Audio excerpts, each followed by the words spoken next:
How to find Snapchat account. Hey guys, welcome back to our channel. So in this video, we're going to discuss about finding Snapchat account of people. So go ahead and open your Snapchat, tap on the search bar in the top, and simply go ahead and search for the exact Snapchat username that you'd like to find. Tap on their profile when it appears in the search results. You can also go ahead and search by phone number.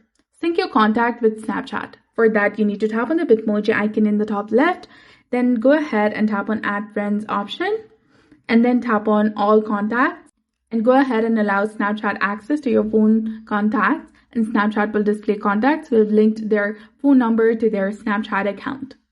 Snapchat suggests people you may know in the Quick Add section of the Add Friends page. If you have friends in common, you might find the person you're looking for.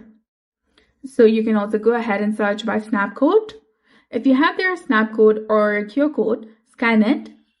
For that, open a Snapchat camera, point the camera at the snap code, tap and hold on the screen to scan them. And some users hide their profiles when search or phone number lookup for privacy reasons. So update your Snapchat app to ensure that you have the latest features. So that's it for this video. I hope you found it helpful. If you did, please like, share, and subscribe. Thanks for watching. Please